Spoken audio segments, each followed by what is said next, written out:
Okay, I'm gonna go ahead and try and do a casting on video since I've had a lot of people asking if they could see how the casting process works in my studio. That's the burnout kiln right there.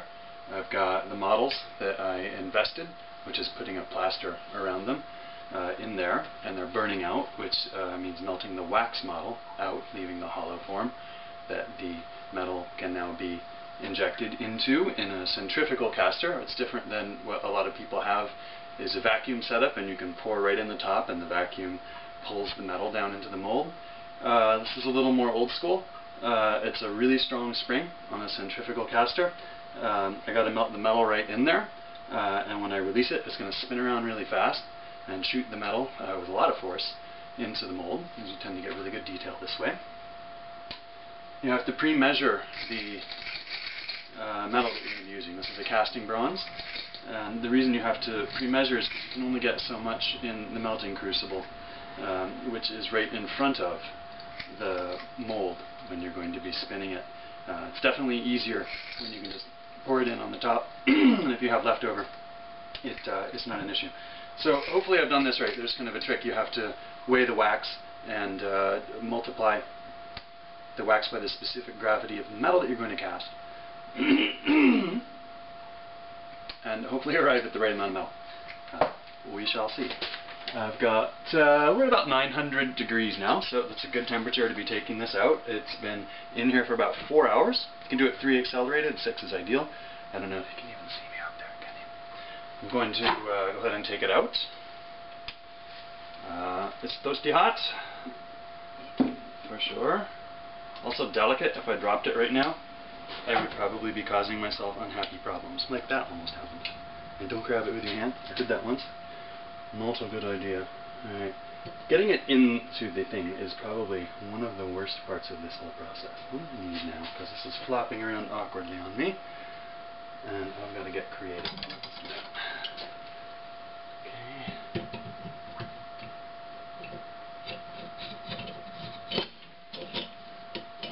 Okay. Okay. One thing I'm a little bit concerned about is that, you know, I measured this before, and I'm going to have to get really creative. This would be an awesome video. Really awesome. Alright, this is metalsmithing in the face of adversity. That's not good. Because I've got a little bit of detritus that I can see. Oh, there's a little nubby sticking up that's causing me problems. This, guys, is not normally how this works. But this mold is really big. As you can see, I had to add a little section to it. What is going on here? Okay. I'm going to assume you're okay, you're okay. I'm okay, you're okay. Everybody's okay. Here we go. So that's in there. That's usually not quite such an ordeal. The next step is to make sure that this is balanced.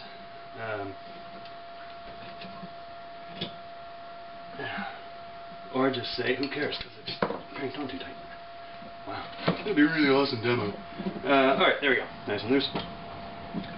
You know, that's close enough to balance, because the last thing I cast in here was pretty big. I'm not going to worry about it. Now, wind the spring. 1, 2, and like all good fairy tales, 3 is of course the magic number. We'll come around. Okay. Now, because I have such a huge volume of bronze, I'm going to preheat the crucible. You don't have to do that if it's a small amount and you're just working in silver or whatever. It's going to be exciting, quite a noise, probably a horrible hiss. Okay,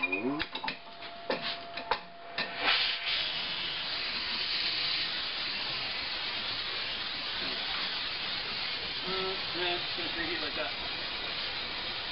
It's going to be really interesting heating up such a huge volume of bronze in a small crucible. I could probably have done these one at a time, but I didn't. So, we're going to see what happens. I may have added just a little bit extra metal. In which case this can get really exciting because it sprays out over the edge. better than too little of it. You get an incomplete mold. So I'm really just heating this up so that the crucible itself is nice and toasty. Otherwise you spend a long time heating up the metal, and then the metal has to heat up the crucible, and it doesn't do as nicely. Okay, so where did I put you? This little graphite stirring rod, I can get in there and poke the metal and muck it about. The bronze in particular really hates melting. So, we're preheated. I'm getting my volume of bronze in there. Well, we're really going to be cutting this wood. I'm going to have to turn it way up.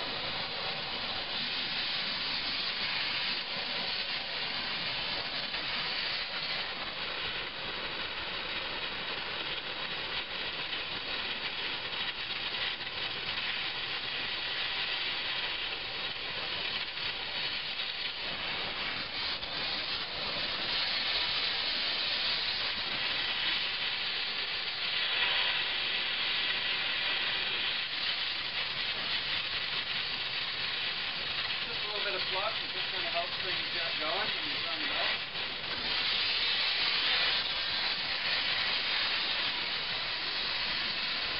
I also need to get the graphite rod hot.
Probably best to get the last little bit of that in here.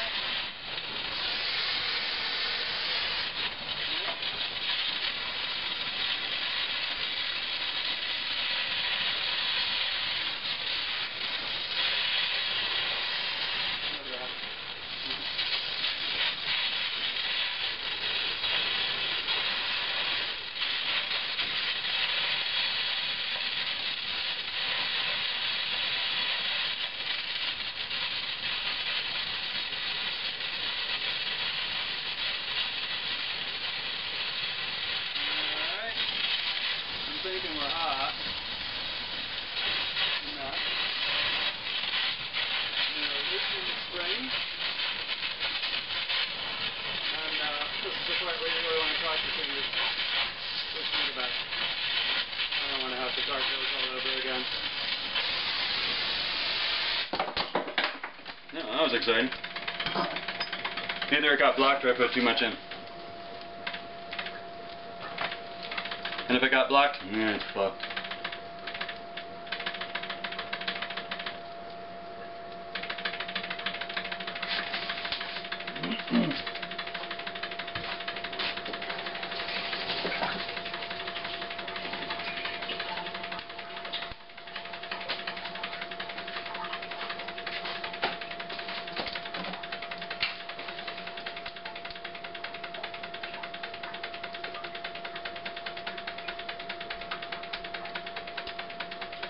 Round and round she goes. Did she cast? Nobody knows. I had some spray off in the beginning that was pretty early that has me concerned. Could be that I overestimated the amount of metal, which would be awesome. Could be that something got blocked up in there and it didn't go all the way in. I'm not seeing metal in the crucible, that's a very good sign, and there's not an awful lot of spray off.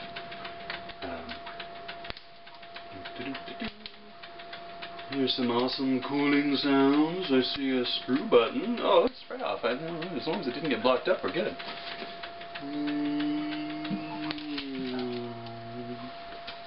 Alright.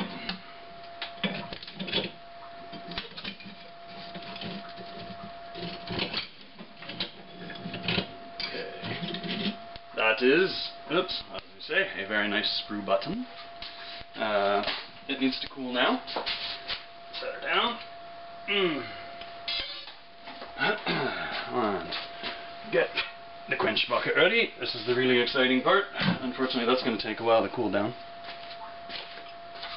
You want to wait until there's no glow happening up here. If there's glow happening on the screw button and you quench it at this point, it will crack probably your metal. And if you wait too long, then the plaster doesn't like to blast off. The investment doesn't like to blast off. When you put this, when you put the flask in the water, it's really awesome. It hisses, it bubbles, it steams. It's like the most exciting part of the whole. You thought spinning was cool? Like this is really fun. And if you wait too long, then the plaster doesn't come off, and you have to like pick it off, and that's very difficult. So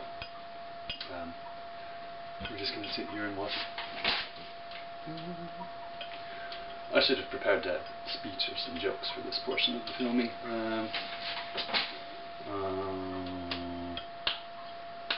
Can't think of any that are that safe for the interwebs. You ever heard the tale of the wide-mouth frog? Once upon a time, there was a mama frog, and she had her first batch of babies. She did not know what to feed them. So she thought, I know what I'll do. I'll go to all the other woodland creatures and I'll ask them what they feed their babies. So the wide-mouthed frog went hopping off, boing, boing, boing. And she hopped up to Mrs. Bunny Rabbit. She said, Mrs. Bunny Rabbit, I'm the wide-mouthed frog. What do you feed your babies? Mrs. Bunny Rabbit said, they really like clover. They really like clover. And the wide-mouthed frog thought to herself for a minute. She said, no, I can't feed my babies that. So she went hopping away. Boing, boing, boing. And she hopped up to Mrs. Squirrel. She said, Mrs. Squirrel, I'm a wide-mouthed frog. Why do you feed your babies? Mrs. Squirrel said, they really like nuts. They really like nuts. Wide-mouthed frog thought to herself for a minute. No, I can't feed my babies that. So she went hopping away. Boing, boing, boing. And she hopped up to Mrs. Deer. She said, Mrs. Deer, I'm a wide-mouthed frog. What do you feed your babies? And Mrs. Deer said, they really like grass.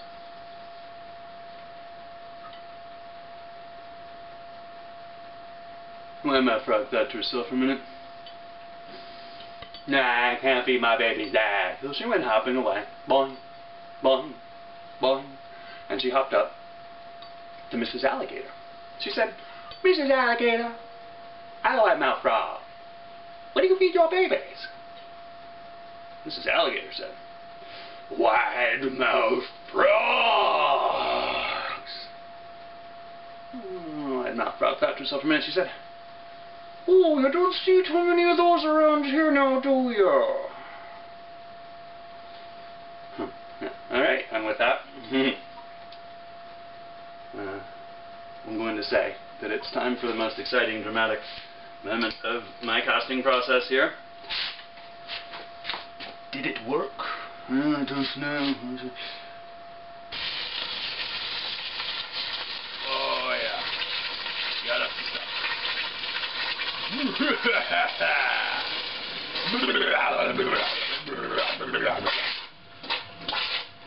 That's how I feel. It's fun.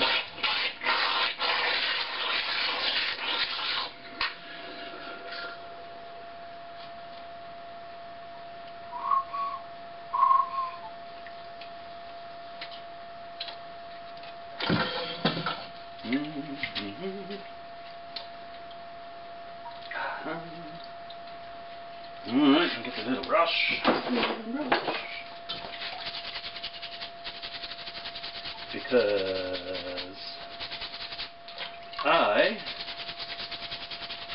am the proud owner of a nice shiny bronze casting.